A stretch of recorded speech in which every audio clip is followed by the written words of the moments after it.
예, 오늘 제목을 같이 한번 하시겠습니다. 시작. 여호와의 선하심을 맛보라. 누구의 선하심을 맛보라? 예, 여호와의 선하심을 맛보라. 지금 이제 오늘 요 시편 34편의 1절부터 22절까지 나와 있는데요. 역시 히브리 알파벳 순서로 이렇게 지어진 답관체입니다. 그런데 그 앞에 보면 뭐라고 되어 있냐니까 다윗이 아비멜렉 앞에서 미친 채 하다가 쫓겨나서 지은 시 이렇게 되어 있습니다. 아비멜렉은 블레셋 왕이잖아요. 가드 왕이거든요. 이 아기스라고 나와요. 아기스. 그런데 아비멜렉이라고 지금 여기 표현되어 있습니다. 그래서 이 왕한테 갔다가 죽을 뻔하고 이제 나와가지고 이렇게 시를 지었다. 요 내용입니다. 요게 지금 원래는 어디냐? 사무엘상 21장에 나오거든요. 어떤 상황이었냐? 지금 다윗이 두각을 나타내자 이유 없이 사울이 다윗을 이제 죽이려고 하지요. 그래서 다윗은 어쩔 수 없이 도망가게 됩니다. 예, 다윗을 죽이기 위해서 사울은요 수단과 방법을 가리지 않지 않습니까? 그런 상황에서 도망가는 처절한 도망자 인생을 살아가게 되니까 하나님 앞에 이런 마음을 가질 수 있어요. 내가 하나님 앞에 어렵게 살았는데 하나님 이럴 수 있습니까? 이렇게 할 수 있잖아요. 근데 지금 다윗은 잘못한 게 없지만 생명이 지금 경각에 달린 그런 상황입니다. 그래서 첫 번째로 도망갔던 데가 어디냐니까 노브에 있는 제사장에게로 찾아갑니다. 아히멜렉 찾아가서 우리가 알고 있던 진설병도 먹고 그리고 거기서 칼을 구했는데 누구 칼이었냐니까 자기가 죽였던 골리앗의 칼을 구하게 됩니다. 그래도 이렇게 해도 지금 두려움이 가시지 않는 거예요. 누가 죽이러 오니까 사울 왕이 죽이러 오니까. 그래서 도망을 간다고 간 곳이 어디였냐? 바로 사무엘상 21장 10절에 보니까 여기 보니까 다윗이 사울을 두려워 일어나 도망하여 가드 왕 아기스에게, 가드에 있는 아기스에게 도망갔다 이렇게 이야기합니다. 이 가드라는 곳은 블레셋 도시 중에서 중요한 도시 중에 하나인데 지금 그 도시는 블레셋 국경의 첫 번째, 이스라엘과 맞대고 있는 그 첫 번째 도시고 그리고 이방 국가로서는 가장 가까운 곳이었어요. 거기로 간 거다 이 말입니다. 그런데 중요한 것은 다윗이 누구를 죽였어요? 골리앗을 죽였잖아요. 골리앗을 죽이고 전쟁에서 이기기 위해서 블레셋 사람들은 다윗이 누군지 다 알아요. 그런데 다윗이 왜 글로 갔냐는 거지. 지금 사울 왕이 죽이려고 하니까 이 이스라엘 땅 안에는 숨을 데가 없는 거죠. 그래서 도망간 데가 어디냐니까 자기의 적국인 블레셋으로 가게 되었다. 혹시나 뭐 사람들이 그때는 내가 좀 어렸을 때니까 그 사람들이 기억하지 못할 수도 있고 또 정치적 망명이라고 받아들일 수도 있다라고 하는 그런 생각이 있을지 모르지만 다윗이 지금 마음속에 느끼는 게 뭐냐니까 두려움이었어요. 너는 칼과 단창으로 나오나 나는 하나님의 이름으로 간다는 그런 다윗은 온데간데 없고 지금 다윗의 마음속에는 뭐에 사로잡혀 있냐니까 바로 뭐에 사로잡혀 있다? 두려움에 사로잡혀 있는 거죠. 그런데 갔더니 딱 들어가자마자 사람들이 다윗을 알아봤다 몰랐다. 이 가드 아기스에게 갔는데 뭐라고요? 바로 기억하는 거예요. 저 다윗이다. 골리앗을 죽였던 다윗이네. 우리 노래도 기억한다. 사울이 죽인 거는 천천히고 다윗이 죽인 건 만만이야. 노래까지도 기억하는 거예요. 그러니까 지금 다윗은 모가지가 지금 날아가기 일보 직전에 와 있었어요. 그랬을 때 다윗이 어떻게 했습니까? 미친 채 한 거예요. 침을 질질질 흘리면서 막 백을 끄면서 막 이렇게 했단 말이에요. 그래가지고 다윗이 거기서 이제 살아나오게 됩니다. 왜 살아나왔을까요? 여러분 이게 그냥 살아나온 게 아니에요. 미치광이 행동을 하면서 생명을 살아보고자 하는 다윗의 그 불쌍한 모습이 여기 보이는 거예요. 내가 하나님의 영광을 위해 살았는데 하나님 나를 잘 살게 한 게 아니라 비참한 상황에 빠뜨리고 다른 데 갔더니 이제 죽을라 해갖고 이제 하다 못해 무슨 짓까지 한다? 미치광이 짓까지 해가지고 목숨을 구걸해야 되는 그런 상황이 됐다 이 말입니다. 근데 여러분 우리가 역사를 이렇게 보게 되면 고대 근동에서는 이렇게 이 사람 미치광이다 이 말은 무슨 말이냐? 우리가 볼 때 이게 미쳤다 이런 뜻이 아니에요. 그 당시에는 이 이방 종교는요 그 접신하게 되면 사람이 어떻게 된다? 미친다. 그들이 믿는 신은 예언가나 추술사는 그런 식으로 이렇게 접신을 하면 미쳐가지고 이렇게 뭐 예언하는 뭐 그런 게 있었나 봐요. 그러니까 이 미친 척 하니까 이 미친 거를 어떻게 판단했다? 이 아기스가 이랍니다. 내게서 미치광이가 부족해서 너희가 이런 자를 데려와서 내 앞에 미친 짓을 하게 하느냐? 이게 무슨 말이냐? 나한테 미친 자가 많다는 거예요. 이해되십니까? 미친 자가 많다는 말은 이 황홀경에 접신해가 황홀경에 빠져가지고 막 예언하는 그런 미치광이들 만에 또 데리고 왔냐 이 말입니다. 그래서 살았어요. 그래서 다시 나오게 된 겁니다. 자, 이런 상황입니다. 다윗의 상황. 여러분이 이런 상황이 어떻게 하시겠습니까? 아이고, 하나님 감사합니다. 찬양합니다. 이렇게 하겠습니까? 묻담시 왜 나를 이렇게 이런 절망 가운데 이렇게 빠뜨리십니까? 그렇게 하고도 충분한 상황이었다. 맞습니까? 예. 내가 예수를 이렇게 잘 믿었는데, 하나님 이렇게 잘 믿었는데 왜 제게 이런 상황을 주십니까? 내가 미치광이까지 가면서 이렇게 목숨을 연명해야 됩니까? 라고 말할 정도로 그렇게 비참하고 힘든 상황, 좌절하고 절망할 상황이었는 게 분명합니다. 내가 하나님 앞에서 살았는데 이 결과가 뭡니까? 그런데 우리의 생각을 여지없이 깨뜨리는 게 오늘 이 시편이다, 그 말입니다. 이 아기스라는 말과 이 아비멜렉이 차이가 나는 이유는 블레셋 왕 모든 이름을 통칭해서 애굽을 바로 왕이라 했듯이 여기도 아비멜렉 그렇게 한 거죠. 그래서 그 실명이 누구다고요? 왕 이름이 뭐 람세스 메세 이거는 이름이고 바로 이렇게 하잖아, 그죠? 마찬가지로 아비멜렉인데 이름은 아기스였다, 이렇게 보시면 돼요. 그런데 그런 비참한 상황에서 다윗이 뭐라고 이 시편에서 뭐냐, 이 비참한 상황을 비참한 거로 보지 않았다는 게 이게 중요한 거예요. 정말 이건 말도 안 되는 상황이고 내가 예수를 믿는데 이렇게까지 내가 살아야 되는가 하는 그런 상황인데, 그런데 다윗은요 그 상황을 원망하고 좌절하는 상황으로 본 게 아니에요. 이게 다윗의 특징이, 믿음의 특징이에요. 오늘 우리도 그런 상황을 처할 수 있잖아요. 예수 잘 믿고 사는데도 풀리는 게 없어. 그럴 때 절망하고 좌절할 것밖에 없는데 오늘 다윗을 한번 보세요. 뭐라 합니까? 4절에 이렇게 얘기해요. 여러분 이 성경을 어떻게 읽어야 되니까 4, 5, 6, 7절을 먼저 읽고 1, 2, 3절로 돌아가야 돼요.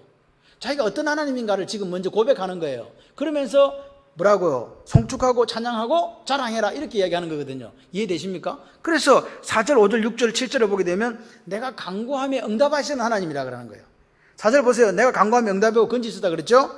그리고 보세요. 6절에 공고한 자가 부르짖음에 하나님께서 들으시고 환난에서 구원했다. 다시 말해서 지금 다윗은 내가 미친 척하고 살라고 뭐 목숨 구걸하는 게 아니다 이 말입니다.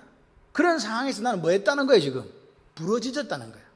그리고 우리가 볼 때 절망하고 좌절하고 이제 뭐 다 끝났어, 뭐 죽는 것밖에 이제 안 남았다, 이제 하나님도 필요 없다, 이렇게 할 상황인데 다윗은 뭐 했답니까? 간구하고 부르짖었다. 이게 다윗의 믿음의 특징이에요. 여러분의 상황이 좋습니까? 지금 막 죽기 일보 직전입니까? 그럴 때 다윗을 한번 보세요. 뭐 했다? 부르짖고 간구할 때 하나님께서 건지시고 하나님께서 구원하셨다. 할렐루야. 이게 다윗의 믿음이에요. 그러니까 비록 내가 침을 지지지지 흘리면서 미친 척 하면서 막 벽을 긋고 이렇게 해도 그 상황 속에서도 뭐 했다고요? 부르짖었다고요. 그 상황 속에서도 하나님 앞에 간구했다고요. 그게 다윗의 모습이에요. 그게 다윗이 보여주는 믿음이다. 오늘 우리가 살아가면서 우리에게 낙관적인 게 뭐가 있습니까? 그럴 때 어떻게 하자고요? 예, 그 위기를 탈출하고 나와가지고 이렇게 살아면 마음 죽어야 되겠다 막 그래가지고 절벽에 뛰어내리겠다 이렇게 한 게 아니고 나와가지고 오히려 하나님을 송축하고 하나님을 찬양하고 하나님을 자랑하는 거예요. 야, 다윗은 정말 대단한 사람입니다. 믿음으로 사는 사람 이렇게 산다. 믿음으로 살지 못하는 사람 어떻게 산다? 그 상황에서 절망하고 좌절하고 하나님을 갖다가 삿대질하는 그런 사람, 이 차이가 여기 나타나는 거예요. 오늘 이 시대는요 우리가 원하는 대로 되는 게 별로 없습니다. 그럴 때 어떻게 할 것인가 이 말입니다. 4절 보세요. 여호와께 간구하며 내게 응답하셨고 두려움에서 나를 건졌다. 아까까지는요 두려움 때문에 그 노 땅엔 제사장 갔다 왔더니 막 제사장 다 죽이고 대학살이 일어나고 또 도망갔더니 그때 사울이 뭐라 그러냐니까 누구든지 숨겨주기만 숨겨줘라, 무조건 죽인다 그랬거든요. 그래서 이스라엘을 막 이잡듯이 뒤진 거예요. 그런 상황에서 이 노베에 있는 제사장들이 숨겨줬다가 다 죽었잖아요. 그런 두려움, 아기스한테 갔는데 또 죽을 것 같은 그 두려움. 근데 그 두려움에서 하나님께서 뭐라고? 내가 기도했더만 건져주셨다. 여러분 오늘 다윗은 아기스라는 그 적국의 왕을 만나고 또 노베 가서 제사장을 만나 그런 일련의 사건들이 있지만 오늘 우리에게도 그와 같은 사건이 있을 수 있다. 그죠? 거기에 버금가는 사건이 있을 수 있잖아요. 그런데 뭐 하면? 하나님께 기도하면, 하나님께 부르짖으면 하나님이 그 두려움에서 어떻게 하신다? 해방. 할렐루야. 아멘이십니까? 그 하나님을 지금 다윗을 보세요. 지금 목숨이 경각에 달려가지고 지금 그 상과 죽음 사이에 까딱하면 죽는 거잖아요. 아기스가 저 죽여 그러면 죽는 거고, 그죠? 그런 상황입니다. 예, 그런 상황에 다윗은 뭐 했냐? 그 기도하면서 두려움을 극복한 거예요. 오늘 여러분 힘드십니까? 여러분 두렵습니까? 질병 중에 또는 어떤 여러 가지 실패 또는 뭐 여러 가지 여러분들 남한테 이렇게 오픈하지 못하는 그런 두려움이 있습니까? 그럴 때 뭐 하시면 된다? 믿는 사람은 기도한다. 다윗이 지금 아기스의 말 한마디면 죽는 거예요. 이미 호랑이 굴에 들어갔잖아. 지금 딱 저거 잡아 죽여 그러면 끝나는 거라니까. 그런 상황 속에서도 기도했다. 멋있잖아요. 5절 한번 보세요. 그들이 주를 앙망하고 광채를 내었으니 그들의 얼굴이 부끄럽지 아니하리로다. 갑자기 자기가 나오다 그들이 나옵니다. 이 그들은 누구냐? 자기가 이제 거기 갔다가 어디로 오게 됩니까? 아둘람 굴로 오게 되잖아요. 오실 때 400명의 사람들이 있었는데 그 사람들만 나온 게 아니고 뭐 환난 당하고 빚지고 마음이 원통한 자들 하여튼가 막 못 살겠다 하는 사람들이 자꾸 몰려들었잖아요. 그 사람들이 그들이다 이 말입니다. 이해되십니까? 그러니까 그들이 두려움과 위기 상황에서 뭐 했다고요? 하나님을 앙망했다. 앙망했다는 것이 바라봤다 이 말이에요. 하나님을 봤다. 하나님 바라보면서 뭐 했다? 기도했다. 그럴 때 그들의 얼굴이 어떻게 변했다? 반짝반짝 빛이 났다. 할렐루야. 광채를 냈다는 말은요, 반짝반짝 빛났다는 뜻이 아닙니다. 뭐냐? 하나님 그 빛났다는 게 그냥 반짝반짝 가장 구름우 아십니까? 네, 발라가 반짝반짝 빛난 게 아니라 뭐라고요? 하나님을 신뢰하는 믿음이 있는 거예요. 우리가 비록 이런 굴에 살아도, 그죠? 예, 하나님께서 우리를 도우시고 우리를 환난에서 건지시고 우리를 구원하신다. 그러니까 얼굴에 뭐가 없어요? 반짝반짝 하려면요, 수심과 근심이 없어야 반짝반짝하네. 화장빨에 안 받는 분들은 근심을 없애시기 바랍니다. 얼굴이 좋아진 거예요. 할렐루야. 그래서 오히려 그런 아둘람 굴에서도 얼굴이 광채가 났단 말은 빛났다는 말이잖아요. 이상하다. 저 집사님 힘들고 어려운데 얼굴에 뭐가 나? 빛이 나요. 왜? 하나님을 신뢰하고 하나님을 믿고 그분께 간구하고 나아갔더니 그가 느끼는 두려움에서 해방시켜 주더라. 그러니까 내가 아둘람 굴에 살든 뭐 아기사한테 가서 침 이렇게 막 흘리면서 미친 척을 하든 그런 거 상관없다는 거죠. 하나님이 나를 기억했다는 거예요. 건져주셨다는 거예요. 그게 오히려 감사하네. 할렐루야. 감사하고 감사하는 다윗을 보세요. 그러니까 내가 당한 일은 다윗에 비하면 그게 큰 게 아니구나. 그렇게 생각하시면 감사 또 감사. 할렐루야. 그리고 두 번째 강구가 나오는 거죠. 이 첫 번째 강구는 그렇고 두 번째 강구는 또 6절에 보니까 이 공고한 자가 부르짖음에 또 부르짖어. 여호와께서 어떻게 했다고요? 들으셨다. 모든 하나님께서 구원하셨다. 맞습니까? 이 공고한 자라는 말이 이제 그 신약으로 넣으면 아나우, 가난한 자, 심령이 가난한 자 할 때 그 가난하다 할 때 이 아나우라는 단어를 쓰고 있는데, 그러니까 지금 다윗이 자기가 왕이 됐다고 기름 부어줬는데 자기 인생이 지금 초라해요. 지금 괜찮아요? 너무너무 초라하고 힘들고 미친 척 하면서 살아야 되겠다고 그런 다윗의 아픔이 자기 스스로 자기를 공고한 자라고 쓴 거예요. 내가 이런 사람이다. 계속해서 생명의 유혹을 받으면서 도망자로 계속 살아야 되잖아요. 그러니까 지금도 이렇게 내가 비천할 수가 없어. 이렇게 내 삶이 이렇게 밑바닥일 수가 없네. 내가 이거 진짜 이거 미친 척까지 하면 살아야 돼? 하는 그 다윗의 심정이 담긴 말이 공고한 자가. 이해되십니까? 공고한 자가. 그런 상황에 있는 사람이 부르짖었더니 할렐루야. 하나님께서 어떻게 했다? 샤마 들어주셨다. 그리고 환난에서 구원하셨다. 그 어떻게 구원했냐? 미친 척해서 구원받은 거예요. 근데 다윗은 이렇게 고백하는 거예요. 내가 미친 척 해갖고 아기스가 나를 살려준 게 아니라는 거예요. 누가 살려준 거라는 거예요? 어떻게 해서? 내가 부르짖었어, 기도했어, 간구해서 하나님 살려준 거라는 그 믿음이 있는 거예요. 여러분 똑같은 상황입니다. 아기스가 살려줬는지도 몰라요. 근데 다윗은 그렇게 고백 안 해요. 전능하신 여호와께서 내가 사지에서 죽음이 경각간에 달려있을 때 그분이 나를 내 기도를 들으시고 내 부르짖음에 응답하셔서 나를 그 위기에서 건져줬다고 고백하는 거예요. 그러니까 감사가 나오는 거지. 내가 쇼를 잘했어. 미친 척 했더니 저놈이 나를 살려줬네. 그거 아닙니다. 그래서 다윗이 하나님을 어떻게 느끼고 내 삶을 어떻게 느끼냐. 바로 7절에 나와요. 한번 읽어봐요. 시작. 여호와의 천사가 주를 경외하는, 어디 갔노? 경외하는 자 주로 진치고 그들을 건지시리로다. 이해되십니까? 사울이 느끼는 하나님이 천사가 나를 보호한다는 거예요. 주를 경외하는 자를, 하나님을 믿고 하나님을 소원하는 자, 그렇게 죽음의 위경에 누가 아비멜렉이 자기를 죽이려고 할 수도 있고 죽을 수도 있는 상황이었지만 주의 천사가 나를 둘러 진을 치고 할렐루야 건진다. 그렇게 고백하는 거예요. 여러분이 어디에 계시든지 하나님의 천사가 여러분을 둘러 진을 치고 여러분을 건지시는 역사가 있을 줄 믿습니다. 그렇게 하려면 뭐가 있어야 돼요?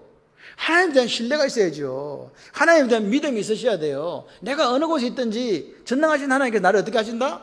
내가 기도만 하면 SOS 하면 하나님께서 삐뽀 하면 앰뷸런스 끌고 온다. 그 고백이 오늘 우리에게 있어야 된다고요. 진짜 다윗은요, 제가 볼 때 하나님의 마음에 합한 자가 맞는 것 같아요. 너무 멋있어요. 우리하고 너무 달라. 질적으로도 달라. 그죠? 그런 분이에요. 그러니까 오늘 하나님은 이 아비멜렉 앞에서 다윗이 미친 척 하다가 쫓겨나서 지은 시, 이걸 보면서 우리에게도 뭐라고요? 여러분들도 다윗과 같은 그런 믿음을 가졌으면 좋겠어요 하는 하나님의 마음이 있답니다. 그죠? 하나님의 마음이 있는 거예요. 여러분 그렇게 되시기를 바랍니다. 사실요, 앞으로 이렇게 우리가 살아가는 세상은요, 옛날보다 더 힘들어질 수밖에 없어요. 2003년도에 제가 신문을 봤더니 2003년도에 286 컴퓨터가 이거 시작했다네. 몇 년도? 2003년. 그러니까 2000년대 이전에는 뭐 은행이고 뭐시고 다 수기로 주판으로 했어요. 그런데 2003년 이후에 조금씩 해요. 지금 어때요? 지금 어떻냐고, 한 20년 지났는데 어떻냐고요? 세상이 과거로 돌아갈 수가 없게 됐잖아요. 급변했잖아요. 지금 뭐 사람 머리가 AI가 나오고 지금 온갖 것들이 다 나오는 그런 시대를 우리가 살고 있잖아요. 그래도 하나님은 여전히 살아계시고 역사하신다. 믿으시면 아멘. 그래요. 그런 하나님이다. 그래서 그런 하나님이니까 우리가 부르짖을 때 응답하시고 환난에서 구원하시는 그런 하나님이니까 다윗이 이제 1절 3절로 돌아가는 거예요. 찬양한다. 나 이런 하나님 찬양한다. 비참하다고 찬양한 게 아니었어요. 그 비참하고 그 원통스러운 상황 속에서 나를 건지시는, 부르짖음에 나 응답하시고 귀 기울여 주시고 건지시는 하나님을 보면서 1절에 뭐랍니까? 내가 여호와를 항상 송축합니다. 내가 여호와를 항상 내 입술로 찬양합니다. 2절에 보세요. 내 영혼이 여호와를 자랑합니다. 그런데 여기 송축이 이게 바라크예요. 바라크가 하나님 앞에 무릎 꿇는다는 뜻이거든요. 근데 이 찬양은 뭐냐? 테일라예요. 테일라가 뭔지 아시죠? 찬송한다. 지난 시간에 왜 찬송하십니까? 그거 했잖아요. 찬송한다. 그 테일라 속에 할랄이라는 말이 있었죠. 할렐루야. 하나님을 찬송합니다. 할렐루야. 할랄. 그런데 여기 보니까 자랑이 할랄이에요. 할렐루야. 이 하나님을 자랑한다. 그 말입니다. 그러니까 지금 다윗은 어떤 하나님을 자랑합니까? 어떤 하나님을 송축합니까? 어떤 하나님을 찬송합니까? 내가 그 사울에 죽이려고 하는 곳에서 하나님께서 구원해 주시고, 아기스가 나를 죽여주는데 구원해 주시는 그 하나님이 지금 뭐 된 거예요? 내 마음에 경험되어진 거라니까요. 체험되어진 하나님의 사랑을 느끼고 찬송하는 거라고요. 아멘이십니까? 그러니까 왜 자랑할까요? 내가 이런 상황에서 내가 부르짖었더니 하나님께서 응답하셨어 하면서 하나님을 찬양하는데 왜 찬양해요? 이런 상황을 당하는 사람이 혹시 있다면, 이렇게 공고한 삶이 있다면, 그렇구나, 하나님은 살아계시구나, 야, 다윗을 그런 위경에서 건져주셨대 기도했더니 그 소리를 듣고 얼마나 기뻐하겠어요. 왜 기뻐하겠습니까? 우리도 그럴 수 있다는 거니까. 이게 찬양의 본질이에요. 찬양을 왜 하냐? 내가 하나님께 내게 베푸신 은혜가 있잖아요. 야, 내가 살았다? 근데 기도했더니 살았지? 그 살았는데 그걸 갖다가 사람들한테 막 자랑하는 거예요. 하나님이, 내가 아기스를 만났는데 내가 침 좀 흘리고 미친 척 했는데 그래도 그놈이 나를 죽일 수 있었는데 내가 그때 하나님의 붙잡고 부르짖었거든. 그때 하나님이 어떻게 해주셨다? 그 위경에서, 그 환난에서 건져주셨다. 할렐루야. 그러니까 그걸 막 자랑을 하면요, 막 지금 힘들고 어려운 사람들이 있을 거 아니에요. 다윗과 비슷한 상황이 있거나 너무너무 안하고 가난하고 힘든 사람이 있을 거 아니에요. 그런 사람들이 뭐가 생겨? 이제 위로가 되잖아요. 힘이 되잖아요. 기쁨이 되잖아요. 그게 찬양의 본질이에요. 우리가 찬송하는 거는 나만 잘 먹고 잘 살고 땡 이런 게 아니고, 내가 경험한 그 하나님을 내가 자랑하니까 사람들이 보고 아 그렇다, 나도 이런 상황에서 기도하면, 나도 이런 상황에서 부르짖으면, 나도 이런 상황에서 간구하면 하나님께 들으시고 주의 천사가 나를 둘러딘치고 건져주신다. 할렐루야. 그래서 뭐랍니까? 3절에 이렇게 얘기하는 거예요. 나와 함께 이거 한번 해보자. 여호와를 광대하시다. 하나님은 광대하시다. 함께 그분의 이름도 높여보자. 이렇게 다윗이 초청하는 거예요. 자, 봐요. 내가 이런 상황에서 이렇게 하나님께서 기도했더니 들어주셨잖아요. 여러분도 그런 상황이 있으면 걱정하지 마라. 누가 계시다? 하나님이 계시다. 부르짖으면 응답하시 들어주시고 주의 천사가 우리를 둘러진치고 우리를 구원해준다. 걱정하지 마라. 그러니까 하나님은 광대하시다 하고 하나님을 높여드리자. 이름을 높이자. 초청. 그러니까 지금 광대하시다는 말은 무슨 뜻이냐? 하나님은 위대하신 분이다 이 말입니다. 하나님은 위대하신 분을 믿고 내가 뭐한다? 찬송한다. 여러분, 오늘 우리가 다윗을 보면서 이런 생각을 한 거예요. 나도 다윗처럼, 다윗 정도는 아니지만 그런 어려운 환경에 처할 수 있잖아요. 매일 햇빛 나고 좋습니까? 따뜻합니까? 때로는 바람 부는 날이 있고 때로는 비 오는 날이 있습니다. 어떻게 감당할 수 없는 그런 때가 있습니다. 그럴 때 하나님을 광대하시다고 생각해라 이 말입니다. 여겨라 이 말입니다. 그리고 나처럼 하나님을 자랑하는 삶을 한번 살아보세요 라고 우리를 초청하는 거예요. 여러분, 우리 삶에 해가 짱짱이 빛난 날만 있으면 좋겠지만 그렇지 않은 날도 많잖아요. 구름 끼고 해는 안 보이고 깜깜한 밤처럼 그럴 때 누가 계시다? 하나님 계시다. 그래서 이제 8절부터 14절은 이제 완전히 또 바뀌어요. 8절에 13절에 키워드는 뭐냐니까 본격적으로 이제 우리를 초청합니다. 항상 다윗의 시편의 특징은 뭐냐? 내가 이런 상황을, 이런 처지와 형편이었어. 그래서 내가 하나님 앞에 이렇게 구했더니 하나님께서 이렇게 구해주셨어. 그래서 나는 내가 하나님을 찬송하고 성축하고 내가 자랑해. 그게 자기 이야기예요. 그 다음부터는 이제 뭐 합니까? 여러분들도 하나님을 뭘 하라고? 성축하고 찬송하고 자랑하세요. 이제 그 이야기를 우리에게 부탁하는 거예요. 그게 이제 8절부터 이야기다 이 말입니다. 초청이라고요. 당신들도 한번 그래 보시면 그런 역사가 있답니다. 아멘이세요? 자, 보세요. 그래가지고 1절 3절은 자기가 초청한 거잖아요. 8절부터 14절은 한 묶음이에요. 8절부터 14절은 한 묶음인데 맛보아 알지어다가 8절 10절까지 맛보아 아는 거에 걸려있는 문장이라고요. 그 다음 밑에가 보니까 11절부터 14절은 가르치리로다에 묶여있어요. 뭘 가르쳐요. 그리고 15절부터는 이제 마지막 절까지는 여호와라는 것으로 여호와의 눈, 여호와를 기준으로 또 이렇게 다른 말을 우리에게 전해줘요. 그러니까 지금 보면 자 뭐라고 이제 초청을 하는지, 이 초청하는 겁니다. 맛보아 알면서 초청하고 가르친다는 단어가 초청하고 여호와라는 단어를 넣어갖고 우리를 초청하는 거예요. 하나님을 뭐하게? 성축하고 찬송하고 자랑하도록. 아멘이죠. 자, 그래서 보십시오. 맛보아 안다. 맛보는 게 뭔지 아시죠?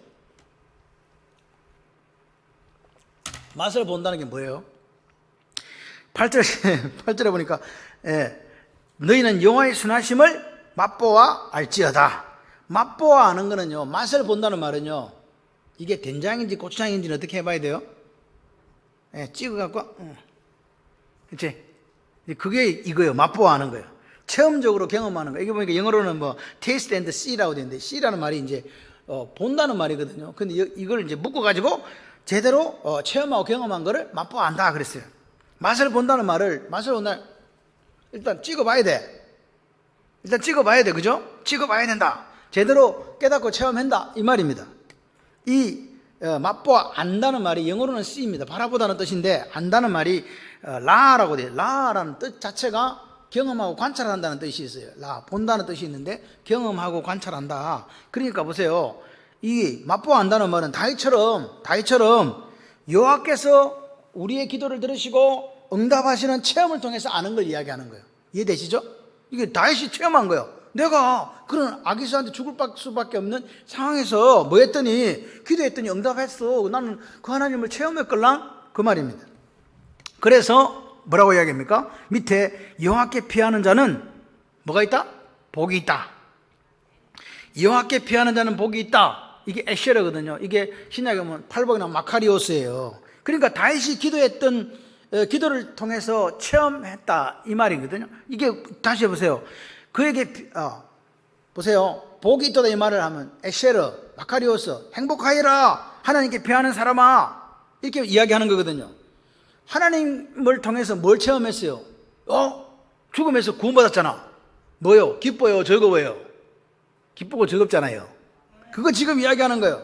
야, 이 복이 뭐냐? 복이 뭐냐? 돈이 하늘에서 확 떨어진 게 아니고 내가 죽을 지경이 있었는데 하나님께 구했더니 기도했더니 하나님께서 구원해 주신 그 기쁨, 감사, 찬송을 지금 복이라고 이야기하는 거죠. 우리가 생각하는 복하고 조금 달라요. 에쉐르란 말이 행복하다 그 말입니다. 행복하려면 마음이 뜨끈뜨끈해야 돼요.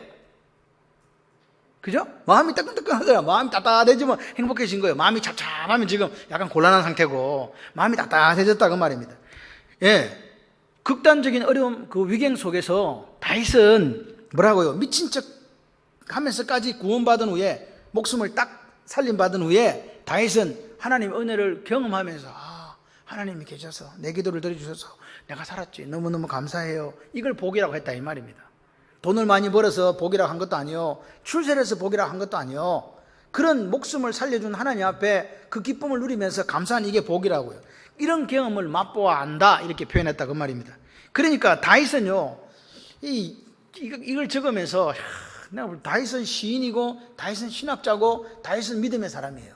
이렇게 쓸 수가 없어. 제가 볼 때 성령의 감동이 아니고는요 이렇게 쓰기가 제가 볼 때 힘들 것 같아요. 그래서 우리는 이게 감사한 거죠. 나 같은 사람은 그걸 쓸 수 있는 게 안 되는데 써준 사람이 있으니까 고맙잖아요. 그리고 그걸 경험해서 우리한테 알려준 사람이 있으니까 고맙죠. 아멘이십니까? 그렇습니다. 생각하기에 따라서는 너무나 비참하고 절망적인 상황이잖아요. 그런데 그런 상황에서 다윗은 오히려 하나님이 자기를 뭐 해줬다고? 구원해 주셨다고 그 확신을 가지고 테일라 하는 거예요. 바라크 하는 거예요. 할랄 하는 거라 이 말입니다. 그러면서 우리를 초청합니다. 여러분도 그런 상황에 혹시 처할 수 있는데 그런 상황에 지지 마십시오. 지지 마시고 이렇게 하나님을 맛보아서 아는 삶을 살았으면 좋겠습니다. 이 이야기를 지금 우리에게 해주고 있는 거예요. 그러면서 뭐라고 하냐? 여호와를 경외하는 성도들에게는 뭐가 없다? 경외하는 자에게는 성도들 여호와를 경외하라 9절에 보니까 그를 경외하는 자에게는 뭐가 없다? 부족함이 없다. 부족함이 없대요. 아멘이십니까? 부족함이 없다. 부족함이 없다. 그러니까 또 우리가 생각, 부족함이 없다고? 그러면 뭐가 부족함이 없다는 말이요? 여기 밑에 보니까 모든 것에 부족함이 없다니까 우리는 이렇게 모든 것은 everything이라고 이야기해요. 근데 이게 보니까 영어에 lack nothing이라고 되어 있어요. 예, 좀 달라요. 그래서 이게 그런 뜻이 아니네. 모든 것이 채워져서 부족함이 없다는 뜻이 아니에요. 그 뭐냐 말이죠. 하나님을 맛보아서 알게 될 때 누리는 그 복 때문에 부족함이 없다는 거예요. 이해되십니까? 여러분 오늘 우리에게 하나님께서 막 일확천금을 안 주셔도 세상에 나가서 뭐 이렇게 유명해지고 그렇게 안 돼도 오늘 뭐라고요?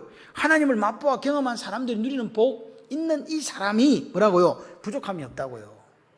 이해하시기를 주님의 이름으로 축원합니다. 그러면서 10절에 뭐라고 하냐? 젊은 사자는 궁핍하에 줄일지라도. 젊은 사자는 궁핍에 줄일 일이 별로 없어요.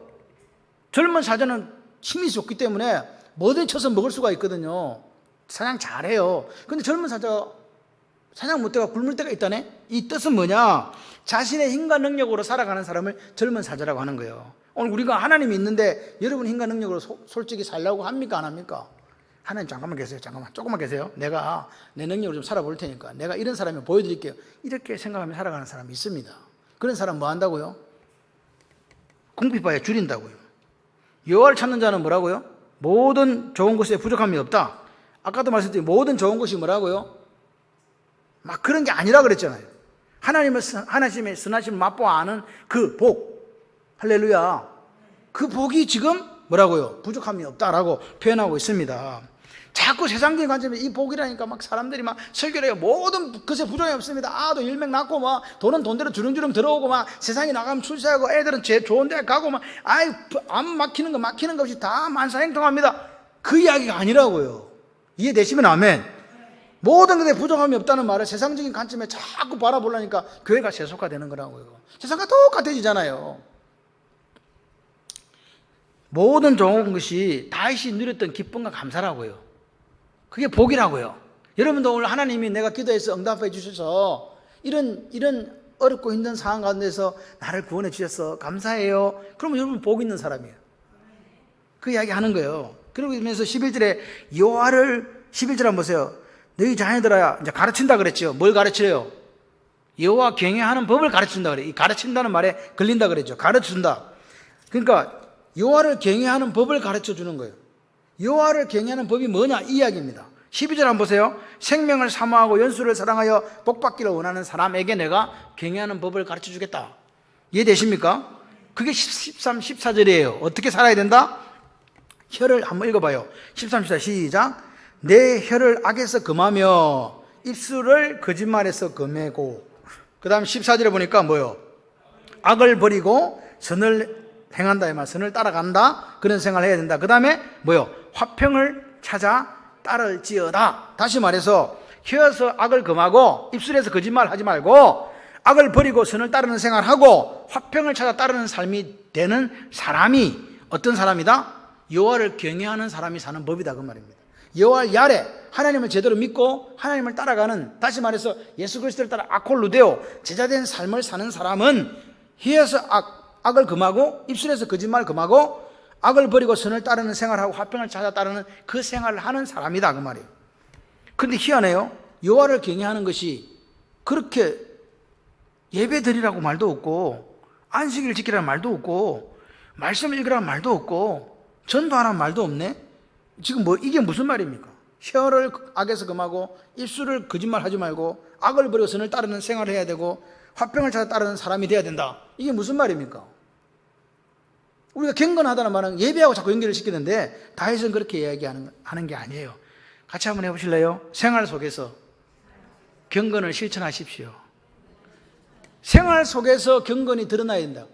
입에서 악을 금하고 입술에서 거짓말하지 말고 뭐라고요? 악을 버리고 선을 따르는 생활하고 화평케 하는 삶을 살아가는 사람들, 그 사람이 하나님을 경외하면서 사는 사람들이다.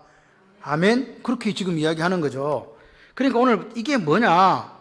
진짜로 여호와를 경외하는 사람, 정말로 하나님을 바라크 송축하고 싶은 사람은 여호와를 늘 기억하는 삶을 살아라 그 말이에요. 코람데오란 말이 하나님의 얼굴 앞에서란 말이잖아요. 하나님의 얼굴 앞에서 하나님을 늘 기억하면서 살아가는 생활을 해보라. 할렐루야. 그게 경건한 사람이 사는 법이다. 여러분 모두가 경건한 삶을 사는 여러분 되시기를 바랍니다. 그리고 이제 15절에서 이제 22절까지가 뭐냐? 이제 다윗이 그렇게 경건한 사람이 사는 법을 말씀해 주고 나서 이제는 뭘 이야기하냐니까.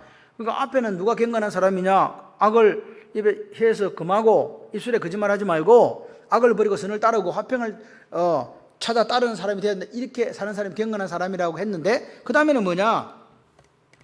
15절부터는 여호와의 눈이라죠. 여호와의 눈. 뭐?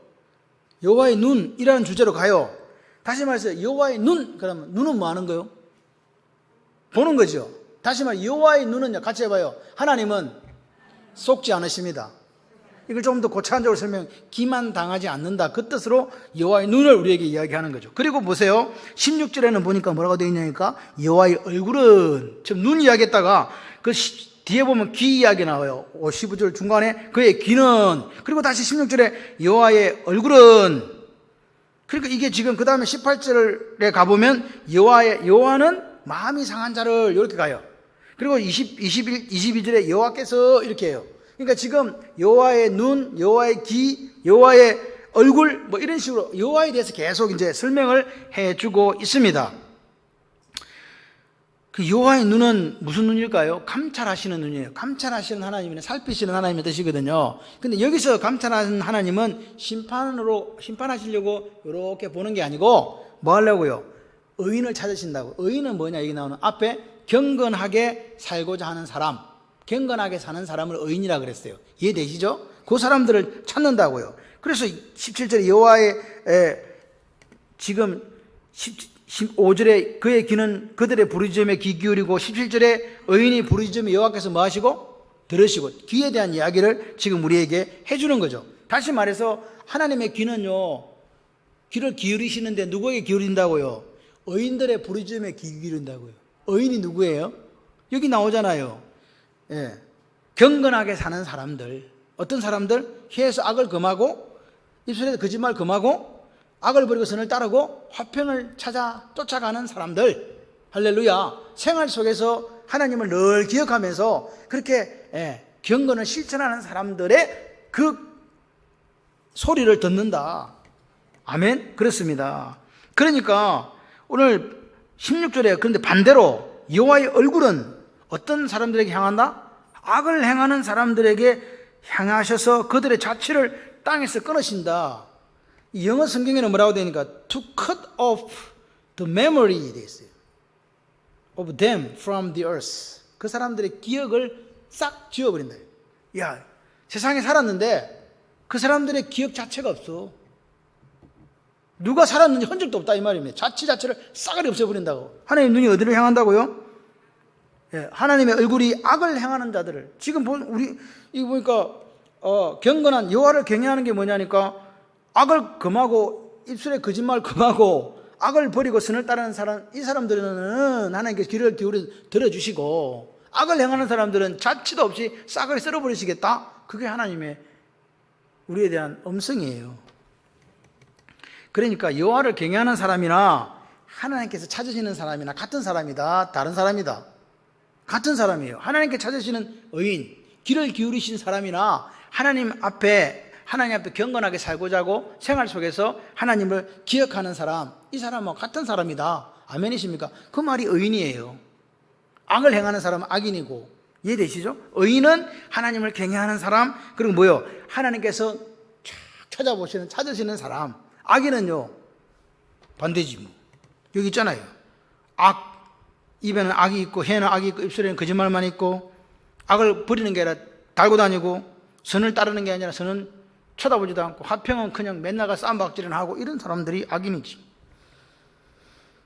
하나님은 의인의 부르짖음에 응답하신다고 믿으시면 아멘. 그러니까 지금 다윗은 생각하는 거예요. 사울이 나를 아무리 죽이려고 저놈은 악한 놈이야. 그죠? 악한 놈이야. 그래서 저 사람의 기도는 안 들어. 그런데 나는 하나님 앞에 어떻게 사는 사람이기 때문에 혀에서 악을 금하고 입술에 거짓말을 금하고 악을 부리고 선을 따르는 생활을 해왔기 때문에 화평을 찾아 따라가는 삶을 살아왔기 때문에 하나님을 경외하는 자야. 그래서 그 하나님이 내 기도를 들어주신 거지. 이걸 체험을 통해서 의인의 부르짖음을 응답한다는 걸 자기 체험적으로 우리에게 경험한 사람을 맛보아 안 그 하나님은 우리에게 가르쳐주고 있는 거라고요. 아멘이십니까? 생활 속에서 우리가 생활 속에서 하나님을 인정하고 드러내는 게 그게 믿음 생활이에요. 생활 속에서 내가 목사로서의 생활 속에서도 목사의 삶을 살아야 돼. 강단에서 목사의 삶을 사는 게 아니라 장로님들, 권사님들, 집사님들 생활 속에서 집사님으로 사시고 권사님으로 사시고 장로님으로 사시는 거예요. 그래서 경건에 대한 개념을 다시 18절에 하이라이트로 우리에게 보여주는데 한번 읽어보실까요? 시작. 여호와는 마음이 상한 자를 가까이 하시고 중심으로 통회하는 자를 구원하신다. 이게 경건이에요. 경건. 항상 마음이 상해야 돼. 마음이 브로큰 하트라고 되어 있는데 오늘 우리가 없어져야 돼요. 그리고 중심으로 통회한다는 말이 무슨 말입니까? 회개한다는 말이잖아요. 하나님 앞에 우리는요 의인이라고 사실 할 수 없어요. 하나님께서 의인이라고 하셨기 때문에 의인인 거지. 이해되시면 아멘. 그래서 오늘 이런 마음이 상한 자와 중심으로 통회한다도 똑같은 사람이요. 그러니까 의인, 하나님을 경외하는 사람, 하나님이 찾으시는 사람, 마음이 상한 자, 중심으로 통회하는 자 다 같은 사람이라고요. 의인이라고요. 아멘이시죠? 그래서 오늘 이런 사람들이 뭔 사람이라? 복을 받을 사람이다. 에셰르, 마카리오스, 다윗이 기도할 때 하나님께서 그 부르짖음에 귀 기울이시고 응답하시고 환난에서 구원해 주시는 그 삶을 살아가는 사람이다. 걱정하지 마라. 걱정하지 마라. 하나님을 경외하는 사람들아 걱정하지 마라. 아기사와 같은 블레셋 왕을 만난다 할지라도 그 부르짖음에 귀 기울이시고 주의 천사가 둘러진치고 구원한다는 사실을 기억해라. 내가 그렇게 경험했다.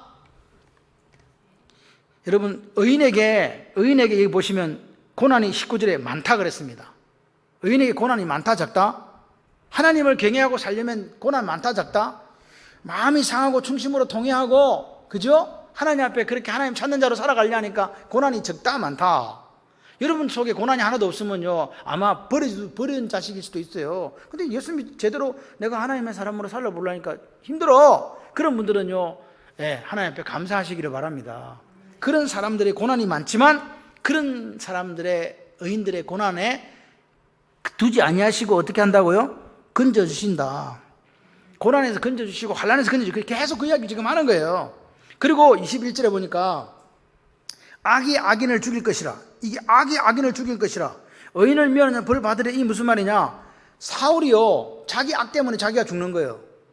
사울은요, 하나님 앞에 받은 사명이 있어요. 그 사명대로 살았으면 되는데 사울이 예를 들어서 그냥 그렇게 하지 않고 있다가 내 아들들에게 왕위를 물려주지 않고 하나님께서 다음 왕으로 누구를 선택했다? 다윗을 선택했구나 해서 다윗의 사위로 맞아가지고 그 사위를 잘해주고 그랬으면 사울도 좋은 왕으로 기억될 수 있었어요. 근데 사울은 그렇게 하지 않았다니까. 시기와 질투에 눈물어서 나에게 나의 사명 감당하지도 않고 오히려 자기 모든 힘을 다윗 하나 죽이려고 하는데 쏟아부었다는 거죠. 인생을 그렇게 살다 마지막 어떻게 됩니까? 전투에서 다 자기도 죽고 아들 3명도 한꺼번에 죽는 그 마지막이 길보아 전투에서 있었잖아요. 그렇게 살아서는 안 된다 이 말입니다. 그래서 이 보면 사울이 그렇게 죽었다는 거예요. 그러면서 결론이 뭐냐? 22절 한번 읽어봐요. 시작. 여호와께서 그의 종들의 영혼을 속량하시나니 그에게 피하는 자는 다 벌을 받지 아니하리로다. 여러분, 다윗은 자기의 경험, 아기스 왕 앞에서 미친 척하면서까지 살아했던 그 삶에서 하나님의 구원의 은총을 경험했잖아요. 그래서 살아계신 하나님을 만난 거예요. 야, 이거 내가 미친 척한다고 산 게 아니었어. 내가 그때 간절히 기도하고 부르짖었더니 하나님께서 들어주셨어. 그러면서 그걸 딱 깨달으니까 사람들을 초청한 나만 이 행복을 누리면 안 되지. 이 에쉐르, 이 복을 누리면 안 된다. 예? 그래서 우리 보고 뭐라고요? 같이 해봐요. 하나님이 기뻐하는 사람이 되십시오. 하나님을 경외하는 사람을 하나님 기뻐하세요. 아멘이십니까? 그러니까 하나님을 경외하는 것은 어디서 드러난다? 여러분, 예수를 따라간다. 아콜리데오, 나를 따르는 자는 나중에 뭐가 됩니까? 내 말 속에 거하는 사람이 돼야 돼요. 그러니까 말씀 신앙이 돼서 누구를 따라가는 거라고요? 예수님을 따라가는 거라고요. 아멘이십니까? 그러니까 생활 속에서 오늘 우리의 믿음이 드러나지 않으면 가짜일 수가 있어요. 오늘 우리 예수를 믿잖아요. 아멘이십니까? 교회 안에서는 거룩한데 세상 속에서는 빛과 소금이 되지 못하고 있다면 거기는 문제가 있는 거예요. 그래서 오늘 이야기하는 거잖아요. 생활 속에서 당신은 하나님을 어떻게 드러내고 계십니까? 아멘. 난 당신을 보니까 하나님을 봤어요. 나는 당신을 보니까 예수님이라면 당신 같을 것 같아요. 이런 삶을 우리가 살아야 된다. 그 이야기를 지금 하고 있습니다. 오늘 다윗은요, 의인을 살피시고 의인을 구원하시는 하나님의 손길을 봤어요. 누구를 통해서? 자기를 통해서. 아멘이십니까? 그래서 우리를 초청하는 거예요. 내 삶의 구원이 어디서 왔냐? 가만히 생각해 보니까 내가 하나님을 바랬고 악을 버렸고 선을 행했고 화평을 찾았더니 나에게 이런 은혜를 주셨어요. 구원해 주셨어요. 여러분도 그런 삶을 사시면 좋겠습니다 하는 다윗의 고백이 초청이 있다 이 말입니다. 하나님은요, 우리를 뭐 하는 분이야? 같이 해봐요. 감찰하시고 살피시는 하나님. 그 살피시는 하나님은 마음이 상한 자를 가까이 하세요. 통회하는 자를 구원하세요. 그 하나님을 만나시기를 바랍니다. 여러분 혹시 너무 힘들어요. 절망적인 상황이에요. 너무 비참해요. 그런 상황에 있으시다면 오늘 다윗처럼 오히려 하나님을 찬양하시고 여기 보십시오. 송축하시고 찬양하시고 자랑할 수 있는 그런 저와 여러분이 되기를 소원합니다. 왜 그랬냐? 다윗은 하나님을 바라고 믿었거든요. 오늘 우리도 하나님을 바라고 믿으면 하나님께서 우리가 어떤 위경에 어떤 처지와 형편에 있을지라도 우리의 기도를, 우리의 부르짖음을, 우리의 간구를 들으신다. 그런 하나님 때문에 다윗은 어떤 사람이 됐냐? 평생을 하나님을 경외하는 사람으로 살았다 그 말입니다. 아멘. 여러분, 생활과 신앙이 관련 없다 이건 거짓입니다. 내 삶이 하나님을 찬양하는 삶으로, 하나님께 내게 베푸신 은혜에 감사하는 삶으로, 기뻐하는 삶으로 살아내지 못하면 그 신앙은 가짜일 수 있습니다. 우리가 평생을 하나님을 믿었는데 마지막 날에 주님 우리를 모른다 하시면 그만큼 큰 불행이 어디 있겠습니까? 내가 주의 이름으로 귀신을 쫓아내고 주의 이름으로 권능을 행하고 주의 이름으로 선지자 노릇했습니다 라고 이야기 드렸더니 주님이 이렇게 말씀하세요. 내가 너희를 도무지 알지 못하니 불법을 행하는 자들아 내게서 떠나가라. 그게 우리에게 들리는 음성이라면 너무 불쌍하지 않습니까? 주님이 나에게 이렇게 얘기하시면 좋겠어요. 잘했다. 착하고 충성된 종아. 할렐루야. 여러분 신앙과 생활이 같이 가야 됩니다. 그렇게 되시기를 주님의 이름으로 축원합니다. 신앙하고 생활이 이게 별개인 사람이 악인이에요, 사실. 신앙과 생활이 같이 가서 신앙생활이 되시기를 주님의 이름으로 축원합니다. 그래서 오늘 우리가 삶은 선택인 거예요. 하나님은 오늘 이 밤에도 여러분에게 선택하라고 하셨잖아요. 그래서 예배에 나오는 걸로 선택하신 거 아닙니까? 잘하셨어요. 생활 속에서 하나님을 경외하는 사람으로 그런 모습으로 살아가시고 주님이 원하시는 시간과 장소에 여러분이 와 계셔야 돼요. 선택입니다. 뭘 선택하자? 같이 한번 해봐요. 나는 매일 의인의 삶을 선택하겠습니다. 할렐루야. 이 역사가 있어서 여러분의 삶이 여러분이 어디 있든지 여러분이 기도하시면, 여러분이 부르짖으시면, 여러분이 간구하시면 들으시는 하나님, 구원하시는 하나님을 만나시는 저와 여러분들이 되시기를 주님의 이름으로 축원합니다.